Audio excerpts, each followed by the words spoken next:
My wife crossed the only line I ever set with her. How can I forgive her? The author of the post is listed in the description. My M27, wife, F26, crossed the only line I ever set with her. How can I forgive her? My wife and I have known each other for 10 years and got married in 2018. We have very different lifestyles. She's a very devout Mormon and I am not religious. We found some way to make it work. It was a hard road, but there are some challenges still. But we love each other very much. She has never met my biological mother. My parents were divorced long before I met her, and I broke contact with my mom after I turned 18. My mom was extremely abusive towards me growing up. She physically abused me and my sister regularly and tried to frame it on my father. She was able to manipulate a doctor to give me multiple medications growing up, and she'd steal the meds. Her dirt boyfriend also tried to be abusive to me, too. I cut my losses and cut all contact with my mother and her family. So did my sister. My parents, dad and stepmom, didn't approve of my wife at first because of her religion, but they get along now. When my wife asked me when she'd meet my mom, I told her she never would. She's a violent and terrible woman, and she has no place in my life, and I didn't want her involved in ours. I also told her not to contact anyone in my mom's family. Recently, my mom showed up at my work, which she had no knowledge of. It got ugly, and police had to be called to remove her from the property. It was such an embarrassment. When I got home, I told my wife, and she just had her "oh shit" look on her face. I asked what that was about. She confessed she reached out to my mom and told her where I worked because my mom wanted to make amends. My wife's beliefs are that everyone deserves forgiveness and doesn't believe something could be unforgivable. I told her that violated the one thing I told her was out of bounds and didn't even tell me until shit hit the fan. She, of course, has been apologetic. I told her we'd get there, but I needed to get through it. I've been sleeping in the office at home, and we've barely spoken since. We are supposed to travel to her parents for Thanksgiving, but I'm really considering staying home with the dog so I can sort myself out.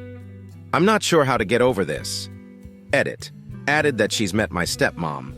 She's also fully aware of what my mom did to us. Comments before update.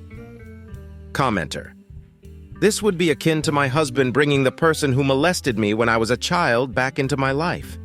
This would be an absolute deal breaker for me. My spouse is my safe space, and if they took that safety away, there is nothing left. I am so sorry. Commenter. My spouse is my safe space, and if they took that safety away, there is nothing left. Perfectly worded. I hope OP reads this. Commenter. Former Mormon here, atheist now. Hi, OP. Hope I can help. Mormons emphasize forgiveness and reconciliation no matter what. This is a bonkers approach, and it damages people and families and lives. Your wife is trying to make it right with family. She has no idea the damage she has caused to you or your family or your mutual relationships, or is capable of causing. This does not make her innocent. It just makes her rigidly committed to a point of view, probably, and in a very unhelpful way. Please hold her accountable if you want the relationship to continue and seek counseling, not from the LDS Church, which is also problematic and patriarchal. I hope you can grow beyond this together, or move past this separately. Update, 4 months later. I appreciate the support of those who messaged me, as well as those curious what happened. I didn't expect this to blow up. I'll give an update in chronological order, but trigger warning. Details about childhood abuse is mentioned. The original post is the only other post on my profile. Get this out of the way. Mom was served with a restraining order. She can't go on my work property, and I suffered no issues at work because of what happened. Leading up to Thanksgiving, my wife and I sat down to talk. I said I wasn't going to go to her parents for the holiday, and I think it would be best if we had some time apart. She was upset and scared, because she has bad anxiety when she travels far alone. So her sister agreed to travel with her. But in this conversation, I asked to see the messages between her and my mom. My mom had bothered her for months with messages on Facebook asking how I was doing, if I was alive, and saying she doesn't get to hear from her son, ECT. That part is what got my wife to reply with an update on everything. She mentioned what I did at my work and named the place, which there's only one location in our city. I knew she had been reached out to, as me, my sister, and her husband all had, but I didn't know she was constantly harassing my wife like that. Which, in the time between my mom showing up and this conversation, my mom sent several messages accusing her of setting her up, keeping her son from her, and those very pleasant messages. She went to her parents' place. I made burgers and hung out with the dogs on Thanksgiving. I went over to my dad's that Friday while everyone there was out doing Black Friday things. We hung up the Christmas lights and I told him what happened. Oddly, my dad didn't have much to say. He asked what I was going to do. I asked him for a specific file he had, and I told him I'd show her the file. Wife comes home after almost a week, and the day after I sit her down and we have a conversation and I pull out the file. She clearly didn't intend what happened, but she asked if I was divorcing her. I said no, but she needed to have told me what happened or blocked her, if she had insisted on messaging my mom. I should have been involved to make a more generic message. At this point, I opened the file, put it in front of her, and she went completely pale. In the file were the pictures of me the night my mom gave up custody. What happened was, we got into a fight over my grades in junior high. My mom started hitting me repeatedly, to the point where her nails had started to cut my face. At this point, I was big enough to stop her. I caught her wrist and I twisted it enough to where she stopped and ran out of the house. The police were called because my mom said I broke her wrist. I didn't. My dad picked me up, took the photos of my bruised and cut face, and my mom released custody to him. A few of these cuts left scars that are still visible on my cheek and sideburn area. After explaining what she was seeing, and she looked through what was in there, I told her she needed to understand she opened the door for my mom to have done this to me again. To my mom potentially doing that to her, and if we had any kids, they'd be at risk for the same abuse. Because my mom hasn't changed, her messages were the master manipulator going after my innocent wife. She said she didn't know it was this bad, and she didn't mean that to have happened. I said we needed to go to therapy as a non-negotiable, and she agreed. I caught some heat from her parents for showing her the file.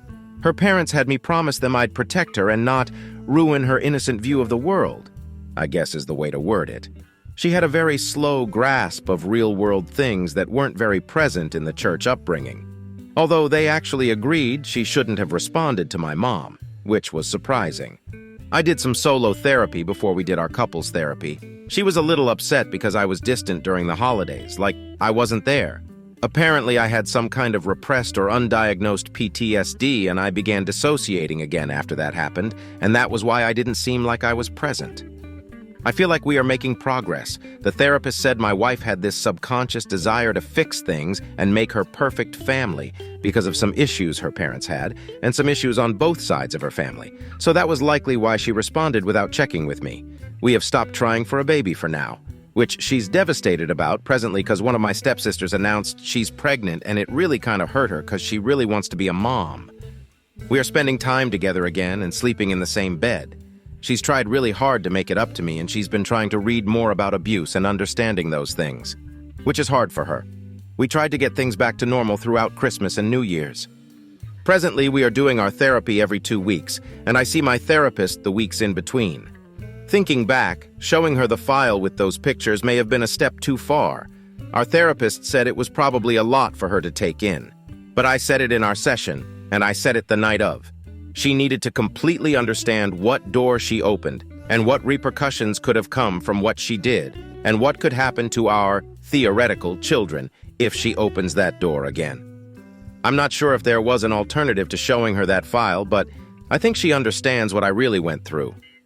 Now, my wife will sometimes rub the scar lines on my face and just give me this strange look. She never questioned those scars before, and she just looks at them like that sometimes. That's where we are at. I think things are salvageable, as the way things came out before, it seemed like she sought out my mom. But I think she just got played and just attempted to give my mom some peace of mind, but unintentionally made a problem that she didn't understand. Thank you again for those who reached out and offered support before. Unnecessary to read, but for context. The example my wife gave in therapy about me not being present was this. We have a tradition in the second week of December. We go out together, get breakfast, and do our Christmas shopping. Usually at Target cause she likes getting a Starbucks hot chocolate. But as we'd go through, she'd look back at me, and I was often just staring off in the distance or not really giving full answers, and I admitted I didn't remember most of what we did that day. Which she was sad because that's one of the things about the holidays she most looks forward to is that day together. Comments. Commenter, I caught some heat from her parents for showing her the file. Her parents had me promise them I'd protect her and not ruin her innocent view of the world, I guess is the way to word it. Does anyone else think this is kind of fucked up? It's this exact innocent view of the world that led her to be taken advantage of. What if the mother got the idea to have OP's wife get them to meet face-to-face for a reunion? There's a difference between one's innocent view of the world being shattered by abuse and knowing enough about the world to not be naive and fall into traps like this. OP's stronger than I'd be in this situation. I wish him and his wife the best. Commenter: OP, I don't think you did anything wrong by showing her the file. Was it traumatizing for her? Probably, but not nearly as traumatizing as it was for you to experience it when it happened, as well as being re-traumatized by her giving out information to your bio mom and her showing up at your work. Your wife knew what happened beforehand and still gave her the information. Even if she was strong-armed into it, she still crossed your boundaries and violated your trust. Sometimes, the only way for someone to truly understand the depth of a situation is to show them the horrors that resulted from that situation. I commend you for working on your marriage and trying to work through this with counseling. Personally, I would have a hard time trusting her again, whether it was malicious or not.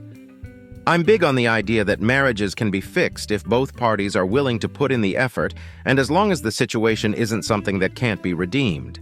I hope that you're able to move on from this and find peace with the situation. Oop, I wanted to take a moment to thank you for your comment and addressing the concern about showing her the file and your perspective on this. Thank you. Commenter: I think your wife was a bit naive and not wanting to be argumentative about the issue. She gave some info to keep your mother off. What she didn't know but should have learnt, is that your mother won't stop there. Even if you didn't provide any info about your mother's abuse, she owed it to you to talk with you about your mother's attempts and let you handle it, even if it's to ignore her or say fuck off and block her. I don't blame you for showing your wife the pics to drive your point, because who knows? Maybe after having children, your wife may think the child needs all grandparents in its life and reach out to your mother.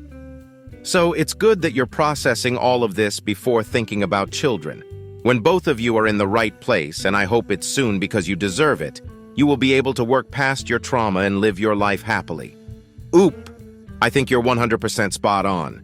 Okay, next story. Friend's sister, 20 SF, was openly flirting with my husband, 40 M, in front of me, 31 F. I told her off publicly and now they want a public apology from me. What action should I take so that don't ruin my friendship?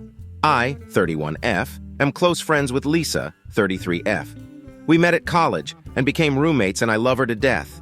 Lisa has a sister, Amy, 20s F, whom I've met occasionally in college, but she was so young at that time we never really hung out. Lisa had a bridal shower in February, and I financially contributed to most of it since I wasn't able to be there in person to help with the planning. I gave money to Amy to pay for everything, the decor, food, and alcohol. I even paid for an overnight stay at a hotel for all 7 girls. I did all of this because I couldn't make it to her bachelorette party the week before. I had also paid for the limo Amy wanted to host the party in. At the shower, I saw Amy, and she was gushing about how I had spent a lot of money on Lisa. I just said if it's for Lisa, I would have paid for anything. Amy was hinting that my job was paying so much money for me to spend on Lisa this much. I'm a new surgeon, just graduated from residency. I got a pay bump, but not a lot. I'm lucky because my husband is supporting me while I go through fellowship. My husband, 40M, is a doctor too, but so much more advanced in his career than me. For my wedding gift, he paid off the remainder of my student loans. He is amazing, and I am obsessed with him. Wedding happened in March. My husband and I came for the wedding. Family and close friends were invited to Lisa's parents' place for dinner after.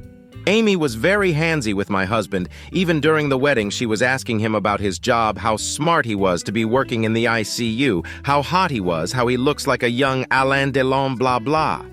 My husband was giving me signals to come to him, and I did. This happened at least 2 more times.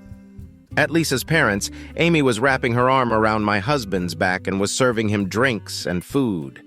I told Lisa's mom about how Amy's making me and my husband very uncomfortable, and her mom pulled her aside and told her off, I think, because she came out grumpy.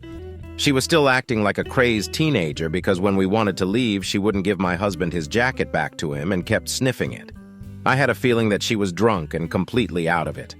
My husband raised his voice and told her to stop messing around and give it to him. I yelled, "Can you stop being so difficult? You've been shamelessly flirting with my husband in front of me the whole day. Give me the damn jacket and leave us alone." I got a text from Lisa's mom demanding I publicly apologize to Amy, as in post on social media, a heartfelt apology, because some of the guests heard me yell at her and thought I was overreacting and humiliated her. Lisa is on my side and told me Amy has always had gold-digging tendencies and that this isn't the first time she'd done something like this. She flirted with her friend's dad and their next-door neighbor who is married when she thought that they were wealthy. Lisa said that she'll handle it. I already felt so bad I ruined the last moments of her wedding day, and now she has to deal with this. I'm ruminating on this a lot lately and wondering if I should apologize to Amy. I don't want to, but then again, if I did, I would explain exactly what happened and how it merited my reaction to her. Though this might add fuel to the fire. There is so much drama right now, and I want to preserve my friendship with Lisa. Update. Previous post got so popular that Amy's mom found it and texted me to take down, in all caps. I got around to read most of the comments a day after I posted when I finished my shift. I did not apologize to anyone or did anything at all. Frankly, I forgot about it since I had people close to dying on me left and right at work. I gaslit Amy's mom into thinking that I never did such a thing and that I did not have a Reddit account. She believed it, I think, since she didn't text me back. Came on, the details I put in that post were exactly what she experienced, and she didn't find it odd. For clarification, 1. One of you said I had a spine of a jellyfish. Loved that comment. And not apologizing was the right thing to do. I was hesitant and was actually considering giving that apology because of the fact that she fed me and let me stay in her home during Thanksgiving and Christmas many years ago, when I couldn't go home to my family. I'm the kind of person who'll remember every good thing you do for me and do my best to reciprocate or get even so as to not be indebted to you. IDK, what kind of mental illness is that? I never retained much of the psychiatric info from med school. 2. A lot of people insinuated that me being docile and restrained in those kinds of situations makes me a bad surgeon, to which I say I beg your effing pardon. Would you want someone who's operating on you have a criminal record for causing bodily harm/homicide? Also, I've dealt with worse than Amy. I've survived handling 19 psychotic patients with TBIs for a whole rotation. Me being aggressive would have gotten me kicked out of my fellowship. Things that have transpired. 1. I tried to avoid contacting Lisa since she went off on her honeymoon, but because of the popularity of my previous post, I decided to give her a heads up. Lisa was more than apologetic. In fact, she FaceTimed me, and we had a very teary conversation about her family. There were a lot more going on that I never knew, but mine and my husband's involvement in her family drama was the last straw. She had decided to go no contact with her mom and sister. She also warned me that Amy might approach my husband in some way, but no idea how. She's also getting her extended family involved about Amy. 2. My husband does not have any social media. So hot. And he did not give out his number to anyone at all during the wedding. He is anal about loyalty and transparency in our marriage. We have access to each other's electronics. I know he would never cheat on me. 3 days ago, someone called my husband's clinic asking to get his number for an emergency, and that she needed to get a hold of his wife. The nurse who answered refused to give a physician's personal number, and the conversation got heated. My husband's colleague, another intensivist, took over and asked her to tell him what the emergency was so that he could tell my husband himself. The person on the phone argued some more, and when the doctor wouldn't give, she hung up. That friend told my husband what happened and said the woman didn't give her name but had a very high-pitched, childlike voice. My husband immediately knew it was Amy, but we have no proof. I know it was her. She must have searched my husband's name on Google and found where he worked since his professional profile is online, along with the name of his hospital. I'm getting more and more irritated by this whole thing and have gone full-on mama bear mode over my husband. He was furiously annoyed after the wedding and was saying if the genders were switched, he would have definitely gotten punched not even halfway through the wedding. My husband had terrible experiences with women before. 2 women at different times tried to baby trap him, one did some Sherlock-level manipulation, and one harassed us when we were dating. He is usually a cool and calm guy, but now he hasn't been smiling or joking around with me like he always does ever since the wedding. Anywho, my uncle, our lawyer, was consulted. Security at my husband's department and around our home have been notified. Thank you, guys. P.S. Kelly, if you're reading this, do something about your younger daughter before something bad happens. Also, you don't deserve your older daughter. Edit. A Moriarty-level manipulation. Now that makes more sense, not Sherlock. How do you like these stories? Write your opinion in the comments. Let's get 1,000 subscribers on this channel. Love you.